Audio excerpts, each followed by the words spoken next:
Sometimes, death is the only way to hear the truth about the people you love most. Sometimes, you have to die to finally see who they really were all along. Let me tell you about Aaliyah Ashford, a woman who had to lose everything to discover she never really had it in the first place.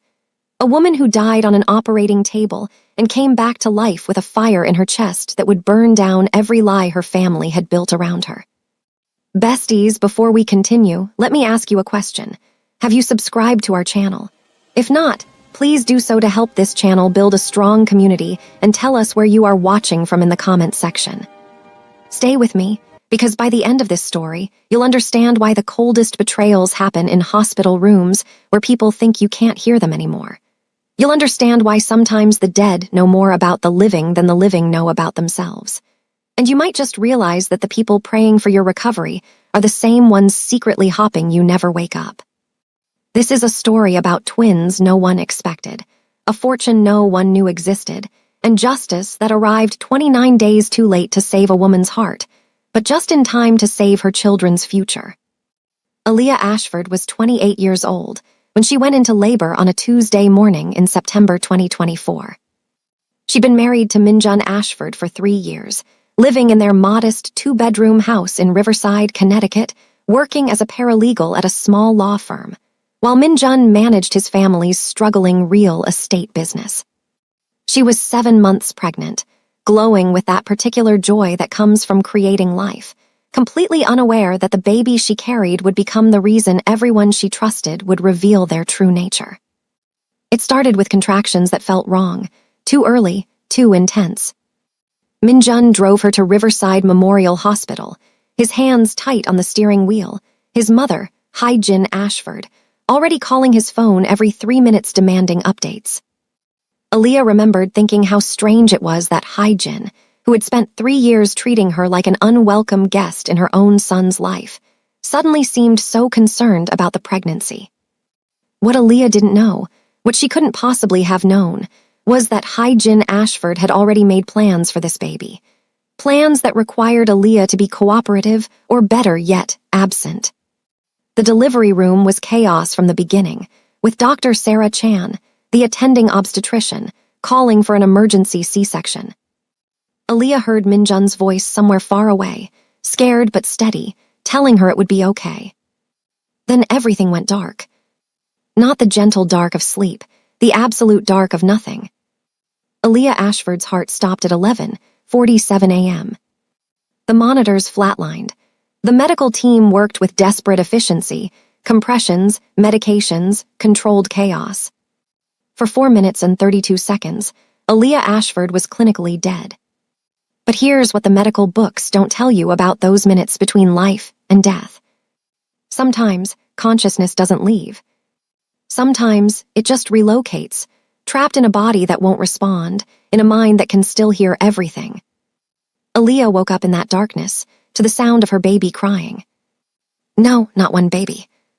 2 distinct cries, overlapping, creating a harmony of new life. Twins, she heard Dr. Chan say, her voice filled with wonder and relief. She was carrying twins. We had no idea. The second baby was hidden behind the first on every ultrasound. Aaliyah tried to speak, tried to move, tried to open her eyes. Nothing. Her body was a prison, and she was locked inside, conscious but completely paralyzed.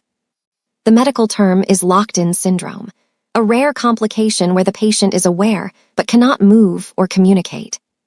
To everyone in that delivery room, Aaliyah Ashford looked dead.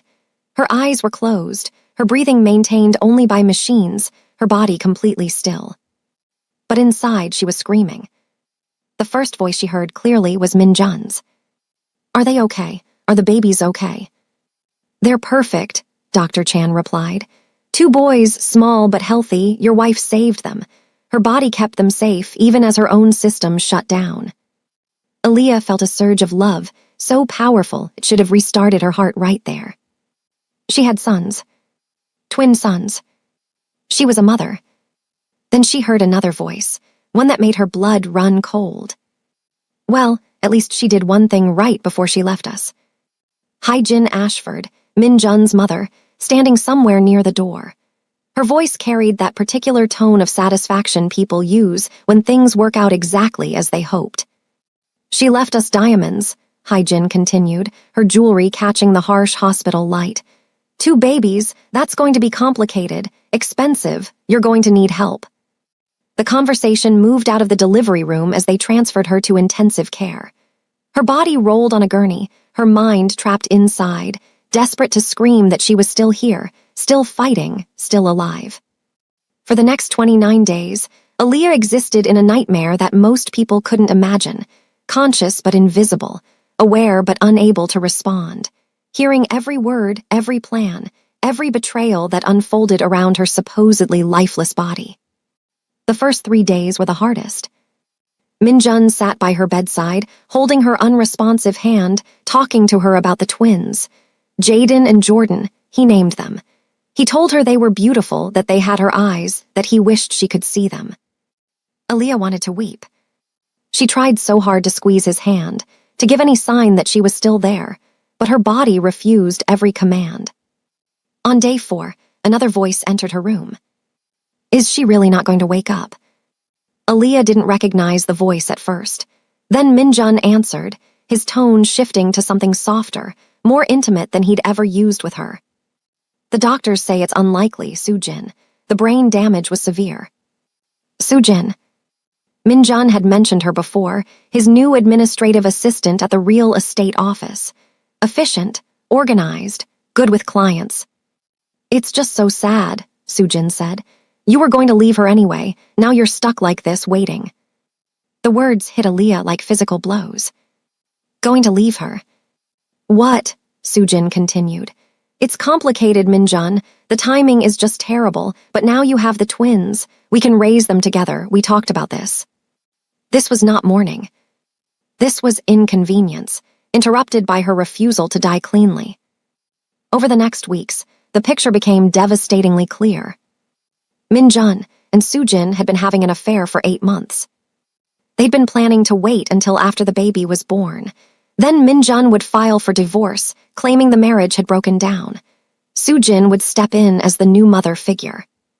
They'd already looked at houses together, bigger ones, better neighborhoods. The pregnancy had accelerated their timeline. And now Aaliyah's coma had complicated everything. But the real horror was still coming. The betrayal of kindness. On day 7, Haijin Ashford arrived with documents, the click of an expensive pen echoing in the room. The insurance policy pays out $1 million if she dies within 30 days of the accident, Haijin said to Minjun. After that, it's considered a vegetative state, and the payout drops to nothing. Accident. They were calling her pregnancy complications an accident. I'm not sure I'm comfortable with this, Mom, Minjun said, but his voice was uncertain, not horrified. That was the moment Aaliyah understood. She had married a man who could be persuaded. Your business is drowning in debt, Haijin said. You have 2 newborns who need everything, and you have a woman who, according to 3 doctors, will never wake up. The merciful thing, Haijin continued, is to let her go. Let her go. Aaliyah screamed silently. I'm here, I'm right here. And the twins, Haijin added. Honestly, 2 is going to be difficult, expensive. If you wanted to consider putting one up for adoption, there are private agencies that pay very well for healthy white newborns. The room spun. Aaliyah's consciousness tilted, horror too massive to process. They were discussing selling one of her children like a used car. Mom, I can't. You can't afford not to, Haijin interrupted. Think practically, Minjun, keep one twin. Let a wealthy family take the other. The child gets a better life. You get the financial freedom to raise one properly. Which one? Minjun asked. Whichever one the agency thinks will place easier, Haijin said dismissively. It's not like they have personalities yet. They had names. Jaden and Jordan. They were 7 days old. And their grandmother was casually discussing which one to sell. Over the following days, Aaliyah listened. She listened as Haijin made phone calls to private adoption attorneys. She listened as Minjun and Sujin discussed their future, planning a life that had no room for both twins. She listened as nurses debated whether to discontinue life support, whether it was cruel to keep her alive when there was no hope. But there was hope. Aaliyah herself was fighting, her consciousness pushing against the paralysis, trying desperately to find a way back to her body, back to her babies. On day 14, a lawyer arrived. Aaliyah heard the expensive shoes on linoleum, the careful professional voice explaining estate documents to Minjun. "Your wife had no will," the lawyer said, "which means under Connecticut law, everything goes to you as the surviving spouse, and then to the children." "There's nothing," Minjun replied bitterly. "She worked as a paralegal. We have about 12,000 in savings." "Actually," the lawyer continued, and something in his voice changed, "that's what I came to discuss. Your wife recently inherited a considerable estate from a distant relative, a great-aunt in Maine who passed away 6 months ago. The estate executor has been trying to reach Mrs. Ashford for weeks." "How considerable?" Hyjin asked sharply. The lawyer cleared his throat. "The estate is valued at approximately $42 million. Property, investments, a trust fund, all left to Aaliyah Marie Ashford née Bennett as the last surviving descendant of the Bennett shipping family." If Aaliyah could have gasped, she would have.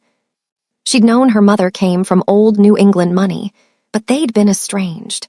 Aaliyah had assumed she'd been cut off entirely when her mother married a struggling musician against the family's wishes. Apparently, one great-aunt had kept track, had remembered, had left everything to the granddaughter she'd never met. $42 million, Hyjin repeated slowly. The silence stretched. Then a sound, pure, delighted greed. "Well," Hyjin said, "that changes things significantly, doesn't it?" "If she dies," the lawyer explained, "the money goes to the twins. But as their father, Minjun, you would control the trust until they reach 21. "And if she wakes up?" Minjun asked.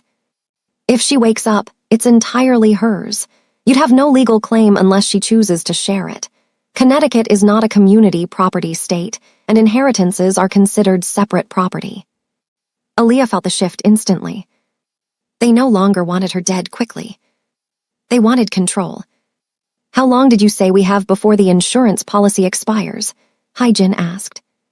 23 days, Minjun answered quietly. "And the doctors said she'll never wake up," Hyjin continued. "Even if she did, she'd have severe brain damage. She wouldn't be able to manage that kind of money. She'd need a conservatorship." The lawyer's voice turned cold. "I'm not sure what you're suggesting, Mrs. Ashford, but I should remind you that any attempt to influence medical care for financial gain would be illegal." "Of course not," Hyjin said smoothly. "I'm simply trying to understand the situation. My daughter-in-law is dying. We need to make difficult decisions." But Aaliyah heard the calculations. The plans forming. For the next 15 days, Aaliyah fought harder than she ever had in her life. She focused every ounce of will on moving, on responding, on finding any pathway back to her body. Physical therapists moved her limbs, testing for responses. She tried to tense against them, nothing. Neurologists shined lights in her eyes, checked reflexes, ran endless tests. She tried to blink, to focus, to scream. Still nothing. But something was changing. The paralysis was loosening, not gone but shifting. Somewhere deep in her nervous system, connections were reforming, messages from her brain finally starting to reach her muscles again. Like a phone line reconnecting, one wire at a time. On day 26, something else happened. A woman arrived at the hospital. Older, elegant. With a face Aaliyah recognized instantly from old family photos her mother had kept. "I'm Evelyn Bennett," the woman said, pulling a chair close to Aaliyah's bed. "Your grandmother's younger sister, your great-aunt." Aaliyah realized, the great-aunt. "I know you can't hear me," Evelyn continued gently, "but I wanted to come anyway. Your mother was my favorite niece. When she died, I lost track of you. That was my mistake, and I'm sorry." She paused. "But I made sure you were provided for. The money is yours. It always was meant to be yours." Evelyn took Aaliyah's unresponsive hand. "Your mother-in-law called me yesterday," Evelyn said. "She wanted to discuss your care options. She said you'd want your sons to be well provided for, that we should work together. She assured me you'd never wake up, Evelyn added quietly. That seemed to make her quite happy. Evelyn was silent for a moment. Then she squeezed Aaliyah's hand. But here's what that woman doesn't know. I spent 40 years as a prosecuting attorney in Maine. I know predators when I see them, and I know how to protect family. She leaned closer. I've already called my lawyers. Every penny of that inheritance is locked in an irrevocable trust. You are the sole beneficiary. If you die, it goes directly to your children, held in trust that neither your husband nor his mother can touch until the boys turn 25. No access before then. Every expenditure audited. And then, calmly, I also hired a private investigator. Let's see what we find, Evelyn said quietly. Over the next 3 days, Evelyn Bennett was a whirlwind. She hired round-the-clock private nurses to document every visitor, every conversation. She requested copies of all of Aaliyah's medical records. She attended every doctor's meeting, asking pointed questions, challenging assumptions, and making it clear that Aaliyah Ashford was not alone. She waited. On day 29, at 2:47 in the afternoon, Aaliyah's finger moved. Just one finger. The smallest twitch. But the nurse saw it immediately. Dr. Chan, she called, we have movement. Within minutes, the room filled with medical staff. Aaliyah, if you can hear me, try to squeeze my hand, Dr. Chan said.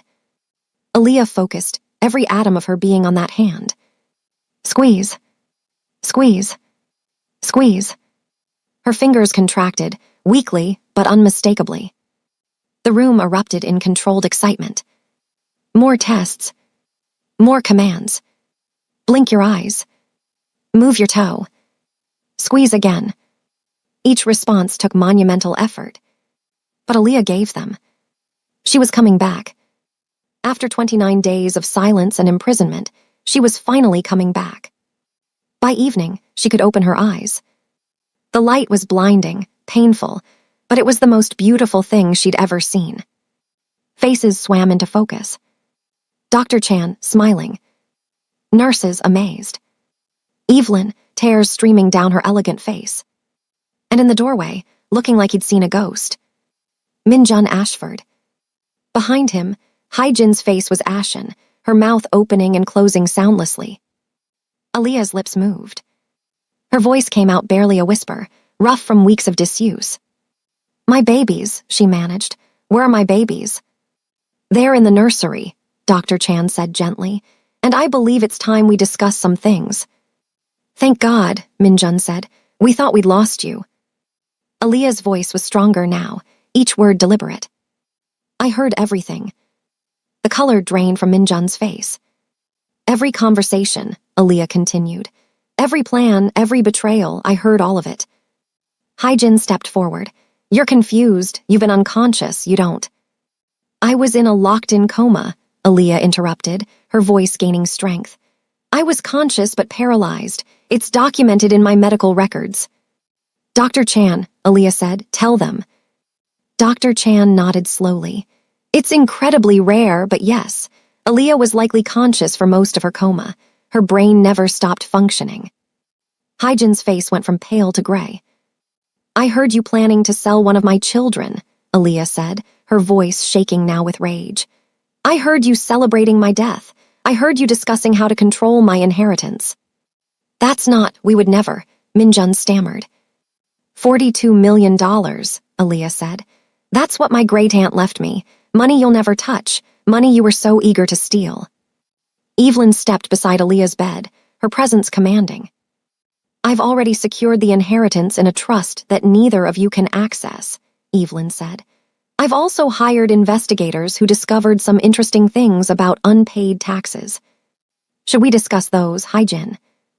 Hyjin's mouth opened and closed like a fish drowning in air. And you, Minjun, Evelyn continued.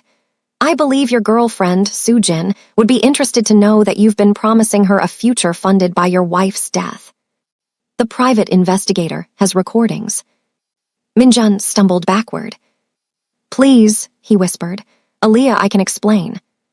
Get out, Aaliyah said. Then louder. Get out. Both of you.